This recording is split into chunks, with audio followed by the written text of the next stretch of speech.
To be with you today. I wish I could be there in person. Today I'm going to briefly go over my thoughts on what it'll take for digital medicine to just become medicine. First, one disclaimer. A lot of these slides are going to deal with medical practice in the United States, making it a much more U.S.-centric talk than I prefer to an audience of Korean physicians. I also try to bring in a global perspective. I want to present my conflicts of interest. I'm an advisor for Echo Health, Google Health, and Tempest Labs. So I'm going to cover four main areas today. I want to first summarize our limitations in current healthcare environment. I want to summarize our rapidly expanding and increasingly inclusive digital ecosystem. I want to present some very brief examples of healthcare gaps where digital health technologies can help address them. And then I just want to end with a call to action of not letting others solve healthcare problems for us. So let's begin with just recognizing our limitations in the current healthcare environment. This is a perspective piece I very much enjoyed, but it's 8 years old now, and it's gotten even more important to recognize, and you can see that the title of it that includes the limits of the human mind and the future of medicine, and focuses on how medicine has become so complex it's really beyond the human mind to comprehend that. And I thought it was true then. I think it's true, even more true now, yet we still practice medicine in a very singular level. Let me give you an example of how complicated it's gotten. This is just the number of publications that are published every year. I'm showing the 2022 data. So in 2022, there were over 1.7 million articles, new articles, indexed in PubMed. That breaks down to about 33,000 new articles per week. When you look at that trajectory and how that's changed, it looks at how quickly has the medical knowledge we know doubled. So in 1950, it would have taken 50 years for medical knowledge to double. Even in 2010, it was 3.5 years. In 2020, it's 73 days, so a little bit over 2 months for all of the medical knowledge to double. And that's just going to keep increasing, and we really need help because we can't keep up. And here's one study back from 2004 that looked at how unrealistic it is for us to keep up with all of the medical publications. So this was just, these authors looked at primary care providers, what they thought was the pertinent literature that focused on their practice. They thought that was about 7,000, a little bit over 7,000 articles a month, about 5% of all published articles. They determined that to read those 7,000 articles would take about 627 hours, or about 21 hours a day, 7 days a week, which obviously is unrealistic. Even 2 hours a day is incredibly unrealistic. Maybe even 2 hours a month is unrealistic. So keeping up on the literature is something that was very difficult early in our practices and has become only more difficult, and there's no reason to believe that the growth in articles is going to change anytime soon. Beyond the complexity of medicine, we don't have enough individuals in the healthcare workforce. It's projected by 2030 there'll be a worldwide shortage of about 15 million healthcare workers, and the World Health Organization projects that the majority of that shortfall will be in low and lower middle income countries. You can notice by the map that there's a lot of variability on a country level, and as I'll talk about later, that leaves about half the population without access to healthcare. In the United States, at least, we have a problem of rural hospitals closing down. So areas that already have a shortage of healthcare services, hospitals are closing because they tend not to make as much money as hospitals in metropolitan areas. So over the last 2 decades, as you can see on the graph, about 200 hospitals have closed, and that trajectory has continued in the most recent years. And not only the physical hospitals, but also the physicians associated with the hospitals or in practice. So between 2010 and 2017, metropolitan areas experienced a mean increase of 9 physicians per 100,000 individuals, but in rural counties they experienced a mean decrease of 3 physicians per 100,000 population. So we're losing not only the facilities but the providers to care for individuals in rural communities. So that's just a broad high-level view of some of the problems, the complexity, the lack of resources, focused in the U.S., but globally especially. And let's look at how the digital ecosystem has expanded in that same amounts of time where we looked at the loss of facilities. So I always like to use mid-1990. This is when I started my cardiology fellowship as a kind of a starting point for how digital technology has changed. So when I was a cardiology fellow, very first supercomputer to have greater than 1 teraflop of speed, it was this ASCI Red. It took up 230 square meters of area, weighed just under 100 metric tons, required enough energy to power 800 homes, and cost 110 million US dollars in today's dollars. You compare that to a Samsung Galaxy S25, 2.2 teraflops of speed, weighs about 162 grams, takes about 40 cents worth of energy for a year, and costs less than $1,000 general. So when you think about that, that's just a remarkable change in what's a relatively short period of time. And beyond having this capabilities, it's also the broad connectivity, not only that the smartphone brings, but also internet connectivity. So in the United States, about 95% of Americans, at least in 2023, had access to the internet. About 80% that was home broadband. And then smartphones have become very ubiquitous too. 90% of the population has smartphones, and 97%, so virtually everybody, has at least a cell phone. Now, I learned in putting this together that Korea actually is one of the global leaders in terms of connectivity. So almost 98% of all South Koreans will own a smartphone. That was in 2024. And 97% of homes have fixed broadband access. So quite remarkable.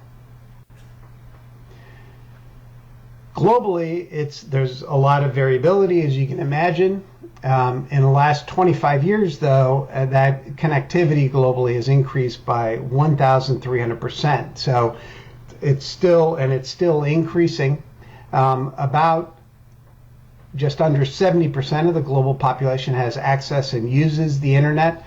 That is far from good enough, but the trajectory is in the right direction. It's going well, and you compare that to access to brick and mortar facilities, where globally over half of the global population does not have access, easy access to a healthcare facility in their area. So as the healthcare facilities are becoming smaller, the global digital footprint is increasing, giving us greater opportunities to offer digital solutions to healthcare problems. Smartphones are also growing. Again, just barely over half of the global population owns their own smartphone, uses it to access the internet. That's about a 25% increase over the last 5 years, and that doesn't seem to be plateauing. And as smartphones get less expensive, that'll probably just keep improving, or very likely keep improving. The last technology that's really, well, not the last, but the last personal technology is smartwatches and activity trackers. Most of these are just personal and for commercial use. But in the United States, about 44% of all adults own a smartwatch. There's disparities in that. So by age, so those less than age 45, almost 60%. For those with an income of greater than $75,000 a year, it's about 60%. And for those in good health, it's about 50%, opposed to as compared to those who describe their health as less than good. So there's a lot of work to do on this. It's the latest comer to health physical, but as we incorporate these into healthcare, that will definitely expand. The technology that has been adopted actually quicker than any other technology in history is the use of large language models. You can see they didn't even exist prior to 2023, at least based on PubMed publications, so they didn't exist publicly. Currently, there are hundreds of large language models. No one is keeping track, at least I could find, but keeping track of open source models are about 70 of those. And they have many potentials in medicine. This just shows more the trajectory of how rapidly the models have improved to handle medical information. Again, this is just a single dimension and not meant to imply it's ready to take the place of doctors, but this is looking at their scores on general medical board exams, the USMLE exams in this case. And you can see that in 2020, very dismal performance. By 2022, good enough to pass the medical boards or several models. And then in the last several years, actually outperforming human experts on the medical boards. So again, a remarkable trajectory in a very short period of time of what large language models, and I'll show some examples of how those have been applied in healthcare. So with this changing ecosystem, I'm just going to really scratch the surface of some examples of how these technologies can address some gaps in healthcare. One example in chronic condition management is high blood pressure management. These are data from 2019 showing the treatment cascade. And even though 32% of all women globally have high blood pressure, turns out only 23% are adequately treated. In women, high blood pressure is the single greatest attributable risk factor for early morbidity and mortality. And despite the fact we've been able to measure it for, let's say, 150 years, we have medications that are less than pennies a day, and its important impact on health. Less than a quarter of women with high blood pressure are adequately treated. It's even worse for men, where it's less than 20% of males who have high blood pressure are adequately treated.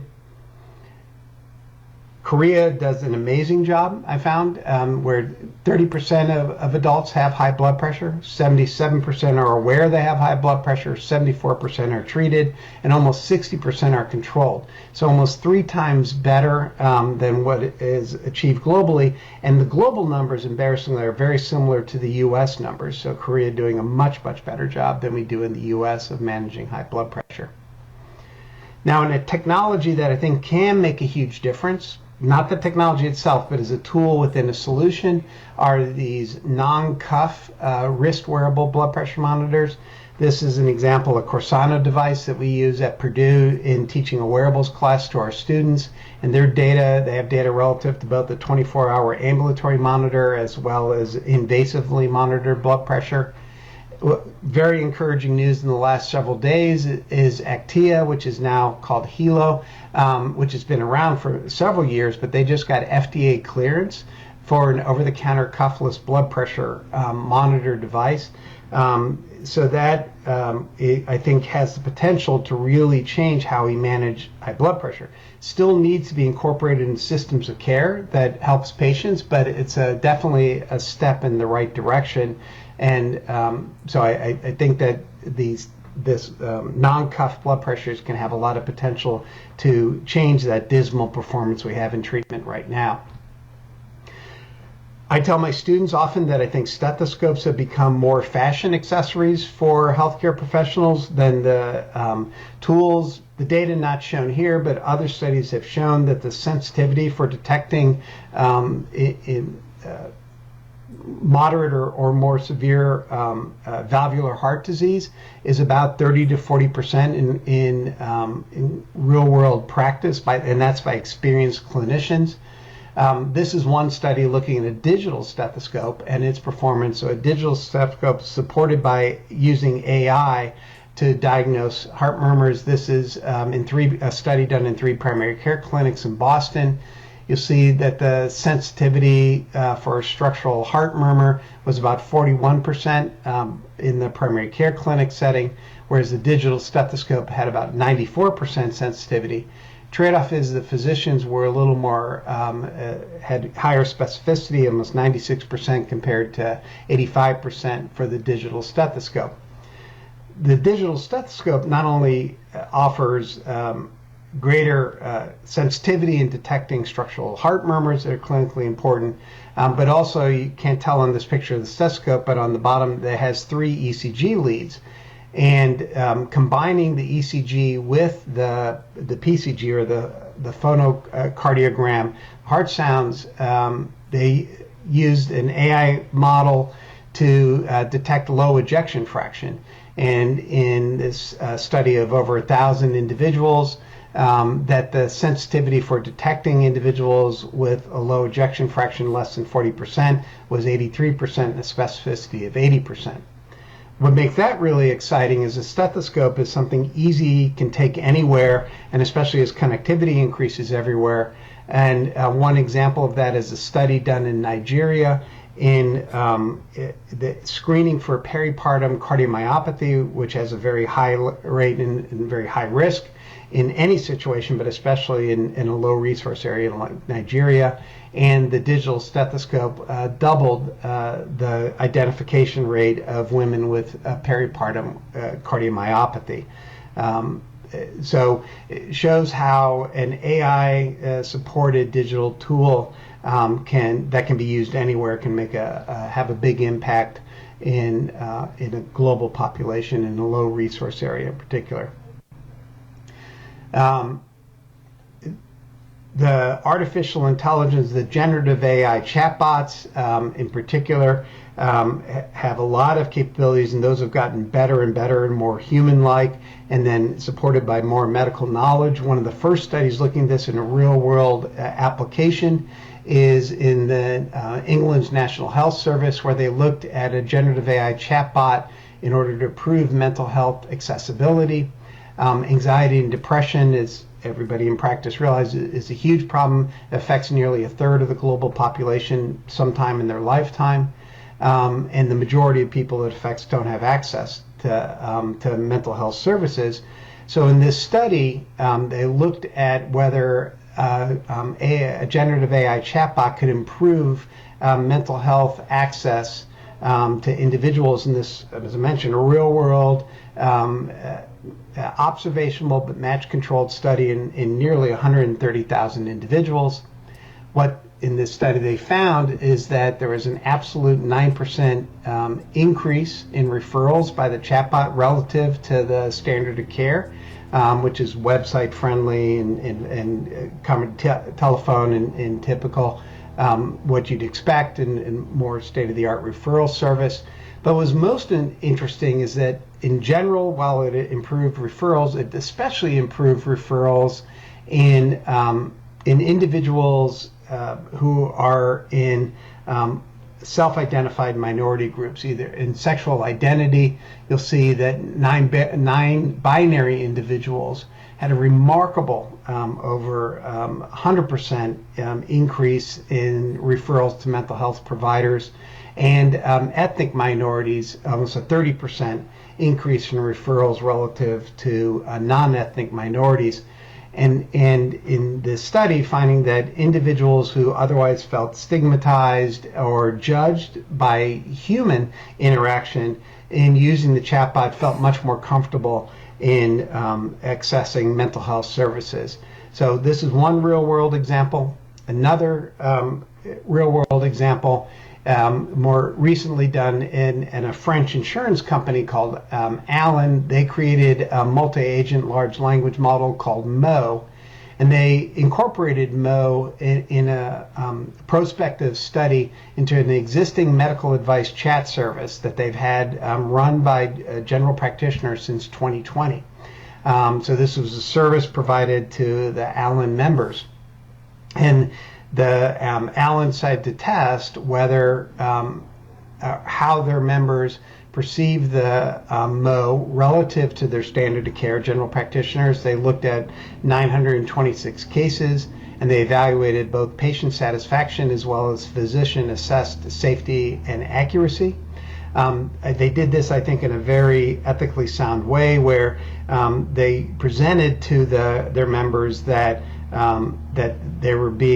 had been randomized to talk to a artificial intelligence chatbot and wanted to make sure that was okay, and 81% of the individuals agreed with that.